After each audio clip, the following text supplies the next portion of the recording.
Bonjour et encore une fois, bienvenue sur Mahali, bon retour aux anciens et j'ai dit caribou aux nouveaux venus, bienvenue à ceux-là qui viennent de s'ajouter à la famille, que le Seigneur vous bénisse abondamment.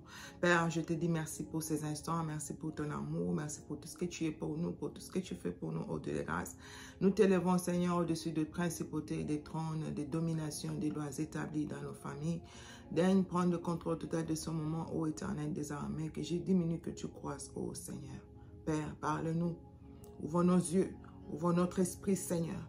C'est dans le nom de Jésus de Nazareth, notre Seigneur et Sauveur, j'ai ainsi prié, j'ai dit Amen, Amen, Amen.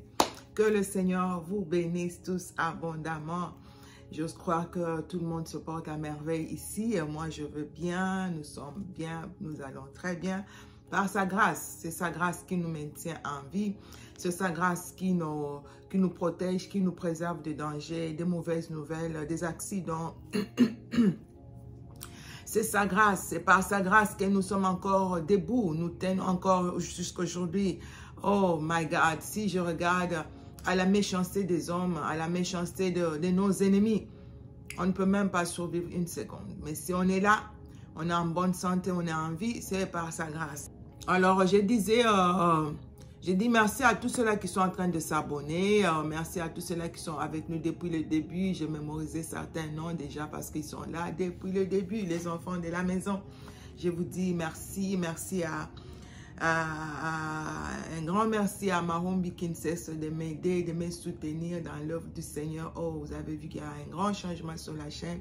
C'est parce que Dieu nous a bénis avec cette dame merveilleuse qui nous aide à faire beaucoup de changements, à apporter des changements sur la chaîne, et nous bénissons le Seigneur pour ça. Toi aussi, si tu as quelque chose, tu as un don que le Seigneur a mis en toi, pourquoi ne pas mettre ce don au service du Seigneur? Et à part Mahali, nous avons eu à changer de nom. Il y a des gens qui sont confus, ça passe House of Prayer, Mahali, ou Mahali c'est toujours House of Prayer. On a juste eu à changer de nom. Par rapport à, il y a des gens qui avaient vraiment du mal à nous distinguer de d'autres chaînes. Il y avait beaucoup de House of Prayer. C'est pourquoi on est venu avec Mahali Pasiri, qui veut tout simplement dire le lieu secret en Swahili, l'une de nos langues en Afrique centrale. Alors, il y a aussi, on a une autre deuxième chaîne qui s'appelait aussi Fashion Supermemory, mais on a eu aussi à changer de nom. Maintenant, c'est élégance et modestie. Là, on parle de l'élégance et de la modestie. On apprend à la femme chrétienne comment être belle, élégante, simple, modeste, sans trop de tralala, sans trop d'extravagance. Parce que vous savez que la Bible nous interdit l'extravagance. On fait un effort de rester dans la simplicité. Pas trop de choses sur le visage, pas trop de choses sur la tête, pas trop sur son corps, pas trop sur ses bras non plus. On reste simple pour la gloire du Seigneur. Alors, il y a moyen de rester simple et belle pour le Seigneur. Et les dames, je vous en prie, si vous tombez sur cette vidéo que vous n'avez jamais entendu parler de cette chaîne Élégance et Modestie, allez là-bas, faites un tour, vous allez voir ce visage, ce même visage là-bas. Élégance et modestie. Là, je vous parle de la mode, je donne des petits conseils. Je suis designer, je suis fashion designer, je cours, je crée des modèles et tout ça. Alors là, je vous présente mes modèles, je vous présente mes designs, je vous présente des tenues. Si tu as une tenue qui n'a pas de manches, comment t'habiller. Si tu as une tenue qui est courte, comment faire, tout ça. On en parle là-bas. Alors, faites un tour sur Élégance et Modestie. Abonnez-vous massivement. Que le Seigneur vous bénisse abondamment. Alors, ici, ce matin, nous allons parler de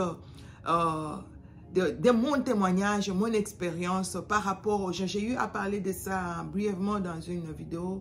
Je ne me souviens plus tellement. Je vais chercher le titre et on va annexer cette vidéo ici. Le danger et les gens que nous amenons dans nos maisons. Ici, cette vidéo n'a pas pour objectif de te pousser comme une église qu'il a eu à le faire dans mon pays, au Congo. Cette église a poussé plusieurs personnes, l'évangile. Le message n'était pas vraiment bien transmis et ça a amené beaucoup de divisions dans les familles. Ça a amené des incompréhensions, la haine. On était devenus trop sceptiques. On ne pouvait même plus parler aux membres de la famille. On n'avait plus de communication, de connexion avec les membres de la famille. Pourquoi? Parce qu'à l'église, on a dit tout le monde est sorcier. On ne parle pas. On soupçonnait tout le monde.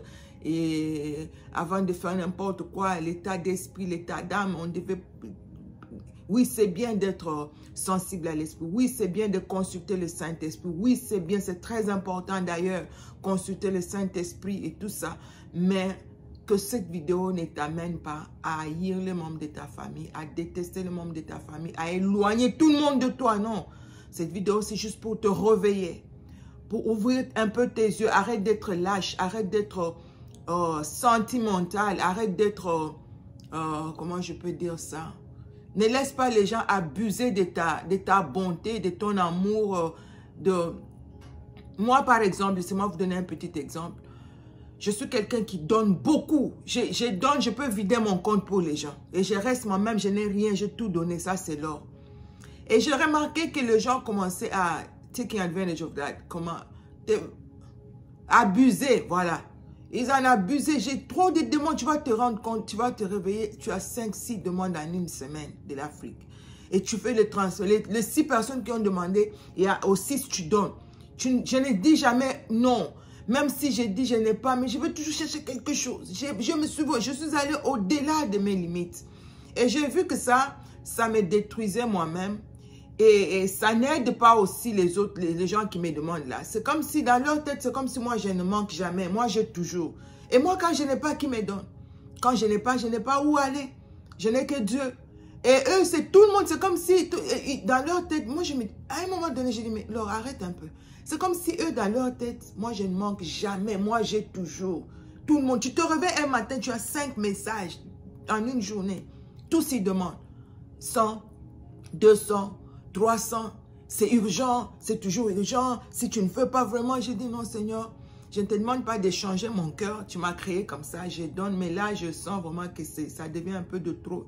J'ai fait ça pendant des années. Ce n'est pas une année. C'est 10 ans. C'est 20 ans.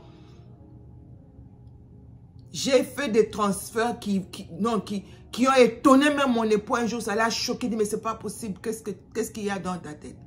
Et à un moment donné, j'ai dit, non, je dois arrêter ça. Ça, c'est pas bien. Ça, ces gens doivent comprendre que la vie est difficile partout. Ce n'est pas que parce que moi, je vis ici, que la vie est facile là où moi je suis. Je veux donner l'argent à tout le monde. Non, non, non. C'est de ça que je veux parler dans cette vidéo. Et c'est un peu d'être... étudier un peu de sagesse. Voilà. Un peu, a little bit of wisdom in everything you do. Tu uses un peu de sagesse. Voilà, je vais lire Matthieu 10, 36. C'est un passage que nous connaissons tous. Matthieu 10, 36 nous dit quoi? Ah, Jésus, aide-nous, oh Seigneur. Et l'homme aura pour ennemi les gens de sa maison. Est-ce qu'on a dit l'homme aura pour ennemi les gens de l'extérieur? L'homme aura pour ennemi les gens de sa maison. Faites très attention aux gens qui viennent rester avec vous dans vos maisons. Faites très attention. Souvent, les gens qui viennent rester avec nous cultivent une jalousie très intense, très cachée, mais que l'on finit par découvrir avec le temps. Et ça va se manifester. Ils peuvent le cacher pendant un moment, mais ils vont finir par le manifester. Ça va se manifester. Moi, je me souviens, il y a une dame qui est venue chez nous. Elle était juste en vacances. Le billet, ce sont mes parents qui avaient payé. Elle était là juste pour les vacances. Et quand elle venait comme ça, c'est les femmes du pasteur dont je vous ai parlé qui avaient abusé de moi là. Ah, ce pasteur-là qui nous interdisait de nous marier, mais lui avait 2 femmes. L'une des femmes, à chaque fois que l'une des femmes venait en vacances, mes parents payaient le billet pour les dames. Elles viennent comme ça en vacances et quand elles veulent rentrer, on fait des valises pour elles. On achète tout ce que tu peux imaginer pour la dame. Les habits, les chaussures, les sacs. Donc, elle va retourner comme si elle revenait, je ne sais pas d'où. Alors, la dame est venue chez nous, dans la maison familiale. Elle est restée avec nous pour un moment. Elle commençait à cultiver une jalousie pas possible. C'est pourquoi j'ai dit, il faut éviter. Des fois, nous nous attirons de problèmes nous-mêmes. Nous nous créons de problèmes nous-mêmes. Laissez les gens là où ils sont. Tu veux les aider ou aide-les là où ils sont. Il ne faut pas amener les gens dans ton cercle privé. Tu te réveilles le matin, tu as l'habitude de te réveiller le matin avec ton caleçon là troué, personne ne sait, personne ne voit, c'est ta maison, tu te déambules dans ta maison comme tu veux, avec ton caleçon troué. Dès que quelqu'un vient là-bas, et tu ne sais pas, quand il se réveille chaque matin, c'est là le caleçon là troué. Tu vois maintenant c'est dehors, pourquoi? Parce qu'elle est venue dans le cercle. Si tu n'avais pas amené dans le cercle, personne n'allait savoir. La dame commençait à jalouser la façon dont je m'habillais. Elle se plaignait toujours. Tu t'habilles trop. C'est trop pour une jeune fille. Ça, c'est trop de dépenses. Ah, parlant des gens qui viennent dans la maison. Eh, Seigneur, ça, j'avais oublié. Le grand frère de mon père est venu. Je parle de lui là parce qu'il est déjà mort. Ses enfants, je ne sais même pas s'ils sont sur Internet. Je m'en fous d'ailleurs. C'est la vérité, ce que j'ai dit. Le monsieur est venu en vacances. D'abord, j'ai fini pour la dame. Non, c'est ta bouche là qui va te tuer. La dame est venue là. Commence à jalouser mes habits. Regardez, tu vois, quand l'ennemi qui est loin, il faut le laisser loin. Tu le rapproches de toi et il commence à contrôler tes mouvements, tes allées et venues et tout ça. Comment tu t'habilles. Oh, regarde comment tu t'habilles. Regarde les sacs et tout ça. Ça cultive la jalousie. S'il était loin là-bas au village, il ne va pas te voir. Il ne sait pas, le lundi, tu avais porté le rouge. Le mardi, oui, avec l'Internet. Maintenant, mais si tu ne postes pas toi aussi, on ne va pas savoir. Toi-même, tu l'amènes dans ta maison. C'est là qu'elle a commencé à regarder. Mes habits ont créé un problème. Mes vêtements. Moi, je vous ai dit ça dans une vidéo. L'or, c'est l'habillement. J'ai toujours été comme ça jusqu'à ce que maintenant, j'ai fini dans la mode. Je suis l'unique fille. J'étais née comme si j'étais seule. Il n'y avait pas de fille. Et je m'habillais tellement depuis que j'étais petite. Et puis, je donne beaucoup. Je fais des cadeaux. Je vais acheter. Puis, je me réveille un jour. J'emballe tout avec des étiquettes. Je fais cadeau. Depuis que j'étais petite jusqu'à aujourd'hui dans le mariage, j'ai fait la même chose. Je vais acheter une dame. J'ai rencontré une dame dernièrement sur Internet, une jeune soeur aussi qui faisait des vidéos. Puis, tu sais, cette blouse, elle aimait cette blouse. Puis, et donne-moi aussi. Et tu sais, souvent j'achète deux comme ça. J'ai tout emballé. Un gros colis avec des habits qui coûtaient tellement cher. J'ai donné, j'ai fait le transfert. J'ai envoyé à la dame. Je ne sais pas le pays. Quand ça arrive là-bas, et il ne voulait plus prendre et dit on lui a dit je voulais l'ensorceler avec. Ça m'a fait tellement mal. Et quelqu'un d'autre dit maman donne-moi ces habits, moi je vais porter. Et j'ai tout envoyé en Afrique à quelqu'un d'autre. Tu vois, donc c'est comme ça. Je m'habille toujours. J'aime l'accoutrement, c'est moi. Je peux en avoir thousands. Ça ne me dit rien. Et je ne suis pas... Ça ne me dit absolument rien depuis que j'étais petite, c'est comme ça. Et la dame a commencé à me jalouser parce qu'elle était venue chez nous. Elle voyait et ça créait des problèmes. Et puis, elle ne s'est pas arrêtée là. Elle commence à se plaindre pour mon frère. Par rapport, mon frère, c'est quelqu'un qui aimait beaucoup le lait. Lui, c'est le lait et le riz. Vous pouvez tout manger le foufou, manger vos histoires là. Lui, on pouvait tout manquer dans la maison, mais on ne manquait jamais de lait à cause de lui. Et il va pleurer. Jusqu'aujourd'hui, il est marié. Sa femme me dit c'est la même chose. Il ne grossit même pas. Lui, c'est le lait. Il boit le lait comme un petit enfant jusqu'aujourd'hui. Et la dame, elle mange le foufou. Elle mange les bananes plantains. Elle est dans tout. Elle a pris du poids dans quelques semaines. Elle était devenue grosse comme ça. Parce qu'elle ne faisait rien. On avait des travailleurs à la maison. Elle mange. Elle reste à la télé. Elle ne faisait que prendre du poids. Mais elle se plaignait. Pour mon jeune frère qui ne prenait que du lait, le lait. Et mon père, ce jour-là, mon père a fait couler des larmes. Il dit, c'était tellement de trop. Et mon père a fini par parler. Mon père dit, madame, mais je suis franchement, excuse-moi, mais là, tu en fais un peu de trop. Tu vois, j'ai fait des va-et-vient entre les avions pour ces enfants. Je me prive de sommeil. Je suis dans des bourses pour ces enfants. Tout ce que je cherche, c'est pour eux. Laisse-le manger autant qu'il voudra. Il ne mange pas tout ce que vous mangez. Lui, c'est le lait. Pourquoi ce que lui mange là, ça te crée, ça te donne autant de peine. Ce n'est même pas toi qui dépenses. Tu vois un peu ça? Ça, c'est les gens que nous amenons dans nos maisons. J'ai remarqué les gens qui venaient chez nous, créer des zizanies entre nous et les parents. Maman va te gronder sur un petit sujet. Eux, ils vont commenter, ils vont extrapoler. La maman ne pouvait pas te frapper. Elle va finir par te frapper. Pourquoi? Parce qu'il y a eu des commentaires tellement... Donc, ça l'a énervé. Les gens que nous avons, tout ça, c'est la jalousie. Ils ne nous aimaient pas. Ils n'aimaient pas comment la famille était soudée, comment on était à l'aise, comment on grandissait, tout ça. Donc, ça créait des jalousies. Pourquoi? Parce qu'ils sont venus rester avec nous. Et là, je parle du grand frère. Le grand frère vient. Le matin, bizarrement, le monsieur ne voulait pas s'asseoir ailleurs. Il y avait un endroit spécifique. La fenêtre qui visait juste la cuisine, devant la cuisine. Il va prendre sa chaise, il se met juste là devant. Inspecteur d'Eric. Ceux de mon âge connaissent de qui je parle, l'inspecteur. Vous connaissez la série, l'inspecteur d'Eric, le policier là, allemand. C'est comme ça que nous, on l'avait surnommé à la maison. Le monsieur va s'asseoir là. Pourquoi? Il commence le matin avec le petit déjeuner. Il dit, commande au monsieur, on va lui faire des mélanges. Oh, je mange le jambon là, je mange. Il va faire des mélanges. On lui dit, mais tu vas tomber malade. Il venait du village, donc il était sur tout alors. Il mangeait tout, il mélangeait tout. La mayonnaise, le bleu band, le blue band là, l'avocat le matin. On dit, mais finalement, toi, tu manges quoi? Il avait tout, il était dans tout. Gros cœur, envie, ça crée la jalousie. Le monsieur prenait tout ce qu'on achetait, tout ce qu'il voyait. Je prends ça, je prends ça. On lui dit, mais comment tu vas monter dans l'avion avec tout ça? C'est trop. Ou il fallait qu'on loue un avion pour lui, parce que c'était de trop. Il fallait louer l'avion pour le monsieur, ce qui n'était pas possible. Il dit donc, c'était de trop. Je dis, mais c'est pas possible. Le monsieur, un gros cœur, la jalousie montait tellement jusqu'à ce qu'il a fini par exploser, comme je disais au début. Ils peuvent le cacher pour un moment, mais ils finissent par exploser. Il a fini par craquer. Il dit, mais toi, il y avait une voiture le matin, on m'amène à l'école. Je suis là en uniforme, je monte. Et le monsieur dit ceci. Il dit, toi, désormais, tu ne vas plus aller à l'école. Et non, je pense que je vais faire ce témoignage en 2 volets. Parce que tout ce que je suis en train de dire là, je n'ai même pas prévu ça. Ça m'est revenu en tête. Il dit, tu ne pars plus à l'école. Je regarde, je dis, oh, oncle, mais pourquoi? Il dit, mais toi, mais ça, c'est de l'argent gaspillé. Pourquoi on t'envoie à l'école, toi? Les femmes ne sont pas censées aller à l'école. Hein? Tu dois rester à la maison. Tu ne dois pas aller à l'école.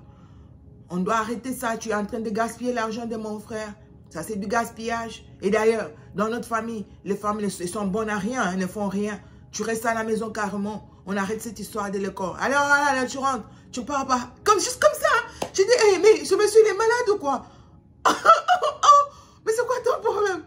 Et c'était de pleurs le matin. Je devais aller à l'école. Et le moral, maintenant, je n'ai plus le moral. Et je pleure. Et c'est la maman qui doit intervenir. Le papa n'était pas là. Mais je dis, mais c'est pas possible, quoi. C'est quoi ton problème?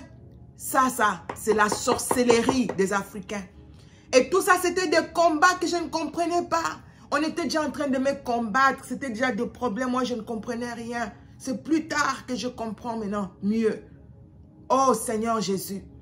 Il en a fait tellement de problèmes. Il a ramené le rapport au village. Moi, je pars à l'école en voiture. Je gaspille l'argent de son frère. Et vous savez, c'est tous les sorciers qui sont assis. On est en train de parler de toi. Vous imaginez la suite. C'est des maladies. C'est des problèmes. C'est des crises qui viennent sur toi. From nowhere, tu collapses on the way. Tu tombes, tu perds connaissance. Tu es là comme ça. On t'amène à l'hôpital. On te réanime. Tu reviens à la vie. Et c'était des problèmes de santé graves. J'en avais déjà avant. Après son passage, ça s'est aggravé. Il ne s'arrête pas là. Il se réveille un matin, il fait un problème. Oh, la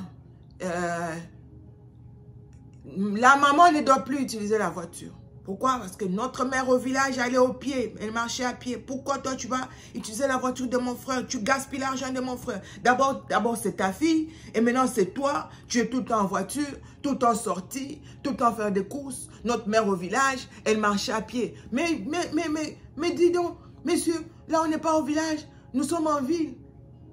Hein, il voulait que ma mère marche aussi à pied. Parce que sa maman marchait à pied. Elle faisait le pied pour aller au marché faire des achats.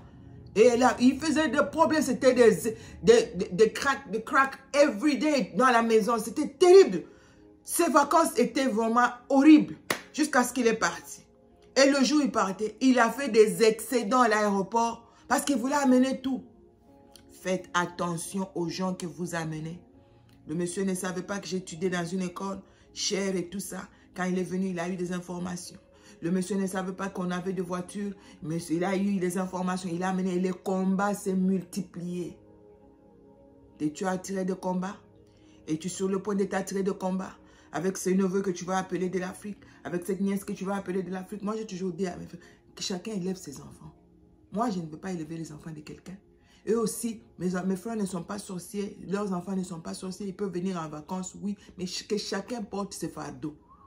Chacun reste là où il est. Il y a toujours des problèmes. Entre nous, les mêmes ventres, les mêmes mères, je ne vois vraiment pas un souci. Mais l'extérieur là, quand est-ce que mon témoignage a été gâté? Le témoignage de Laure a été gâté quand les membres de la famille sont venus rester avec nous. Dois-je faire la vidéo, tout ça ici? Oh, wow. Je pense que vous pouvez suivre. Hein? Vous pouvez suivre. S'il faut qu'on découpe la vidéo en deux, on va le faire.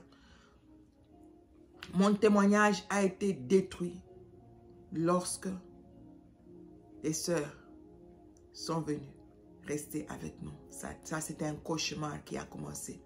Ça, c'était toute ma vie qui était coulée. Je ne savais pas jusqu'à des années plus tard. Qu'est-ce qui s'est passé?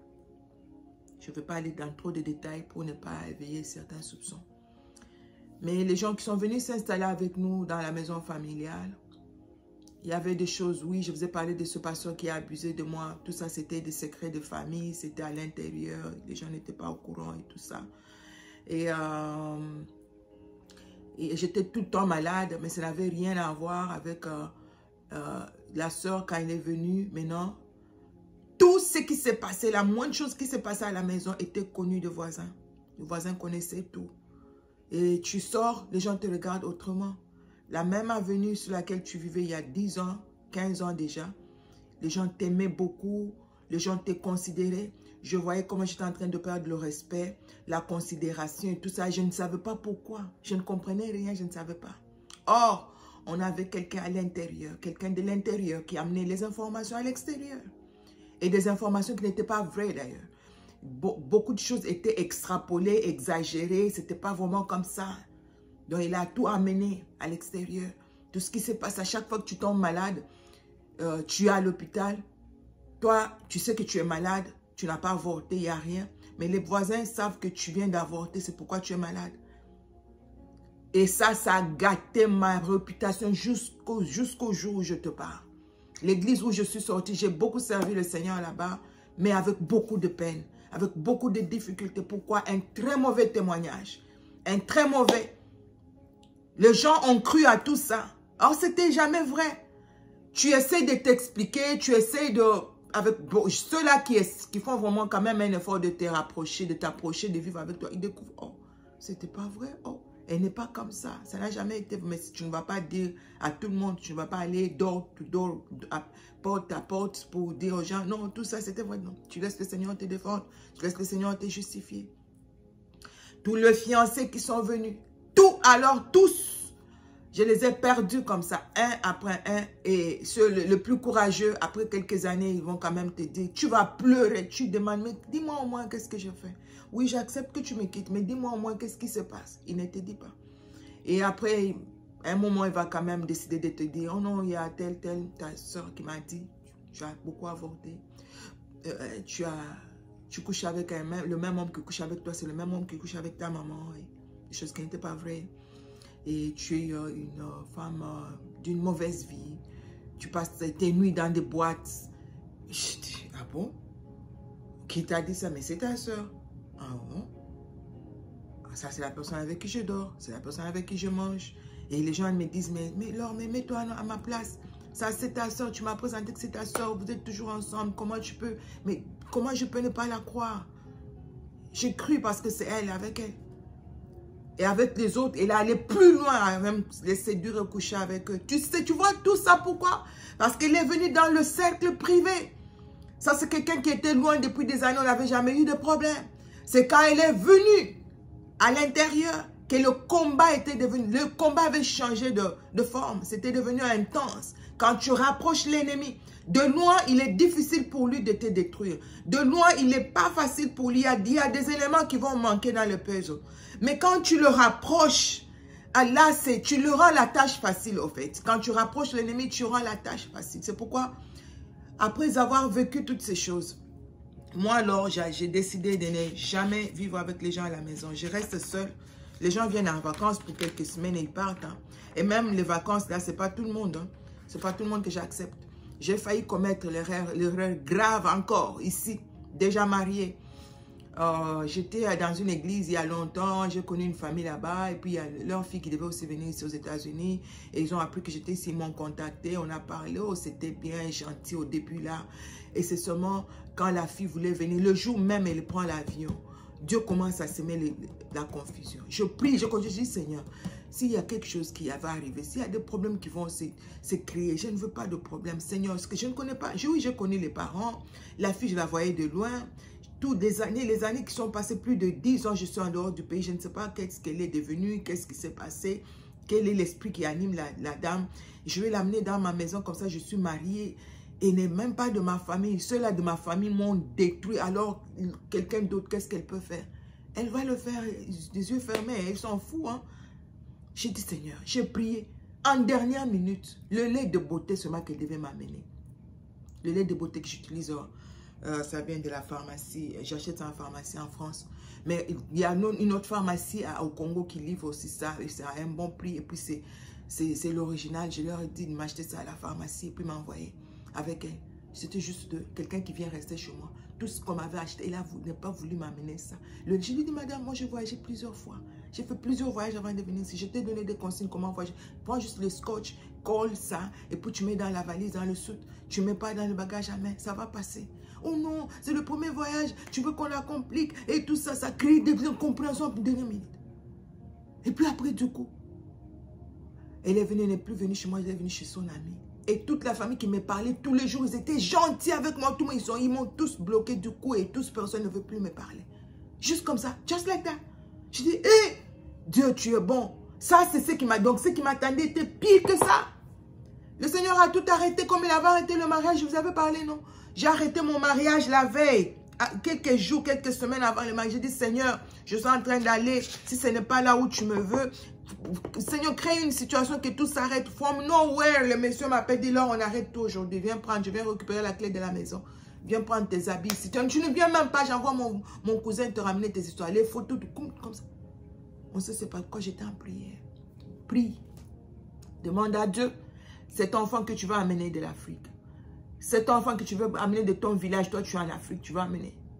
Cette femme que tu vas amener dans ta maison. Cette bonne que tu vas engager. Est-ce que Dieu est dedans? Est-ce que le Seigneur est d'accord? L'Esprit de Dieu est d'accord? Hein? Demande à Dieu avant de t'engager dans quoi que ce soit.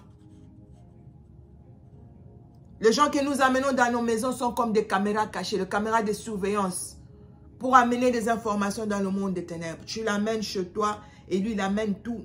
Dès que tu achètes quelque chose, c'est déjà connu là-bas. Dès que tu fais un projet, c'est déjà connu là-bas. Dès que tu ne comprends pas, mais pourquoi tout est connu? C'est parce que tu as mis la caméra dans la maison. Caméra de transmission. Radio, allô, allô, qui transmet tout. Et si c'est un sorcier, tu es foutu. Tu vas lire l'heure, comme on le dit. Tu es foutu. Alors, il faut beaucoup prier. Demander le discernement. Je donne le dernier témoignage. Oh Dieu, vous voyez cette cicatrice que j'ai ici? Ça disparaît au fil du temps. C'est en train de disparaître. Au fur et à mesure que j'ai grandi, il y a des cicatrices qui sont en train de disparaître comme ça. J'avais, je pense, 8 ans. C'est quand j'ai eu cette cicatrice. C'était grand. Je voulais même faire la chirurgie plastique. À 18 ans, je suis allée aux cliniques universitaires. On m'a dit non, on ne peut pas faire. Il y a trop de veines ici. On ne peut pas le faire. Ça risque encore. Et puis, tu n'as pas une bonne... ma peau, là, il y a une petite cicatrice. Ça s'élargit. Ça prend de volume. Et c'est pas bon. On dit, c'est juste laisse ça comme ça. On m'a donné des crèmes à appliquer pendant des années. Et puis, après le temps, je vois vraiment que c'est en train de disparaître. Et cette cicatrice, c'était vraiment visible. Tu peux vraiment, quand tu me regardes, c'était la première des choses que tu pouvais voir sur mon visage. Alors, j'ai eu un fiancé. On était là dans le fiançailles. Et jusqu'à un jour, on s'est disputé la nuit. J'ai dit, d'ailleurs, je dois te quitter. Je donne raison à la personne qui m'a donné des informations. J'ai eu des informations sur toi d'une source sûre. La personne qui m'a dit ça, elle ne peut pas me mentir. J'ai compris. J'ai dit, l'homme aura pour ennemi, oh. L'homme aura pour ennemi, et l'homme aura pour ennemi, oh. Il dit ça, ça m'a fait. Dès qu'il a sorti la phrase, j'étais fait. J'ai dit, oh, cette relation est finie. Hey, la cicatrice là sur ta joue. Tu m'avais dit non. Tu m'avais menti. Une femme qui ment comme ça. Comment je peux t'épouser? Cette relation finie aujourd'hui. Une menteuse. Tu m'avais dit que cette cicatrice, j'étais malade, très malade. Je peux voir encore l'image dans ma tête comme si c'était hier. Je n'avais que 8 ans, je me souviens à l'époque. J'étais très malade, j'ai vomi toute la journée, trop faible. On était encore en province. Et le matin, ma mère m'amène chez mon médecin, le médecin qu'on avait de famille. On allait là, j'étais faible, maigrichon comme ça.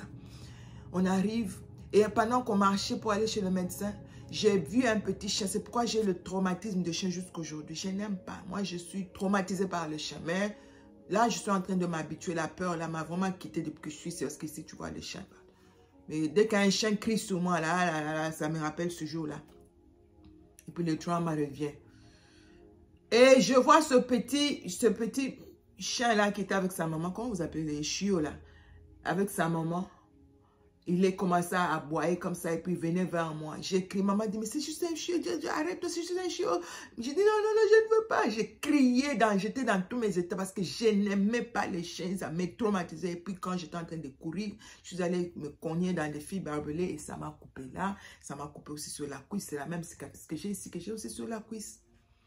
Et j'ai saigné, maman dit, mon Dieu, toute la nuit, on n'a pas dormi, il est malade. Et puis, on arrive chez le médecin. C'était juste devant la portail de chez le médecin. Il dit, mais vraiment, c'est pas possible. Déjà, il n'est même pas en bonne santé. Et puis, il y a ça qui s'ajoute.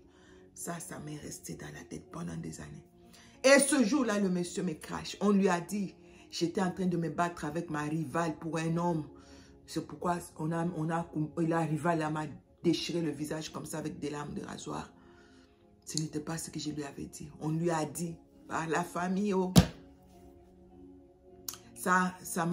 J'ai pleuré cette nuit amèrement. J'ai dit Seigneur. Et ça m'a rappelé les souffrances, les douleurs que j'ai traversées, les maladies. Ça m'a même rappelé ce jour-là. Ce jour-là, j'ai mouru, j'étais mourante.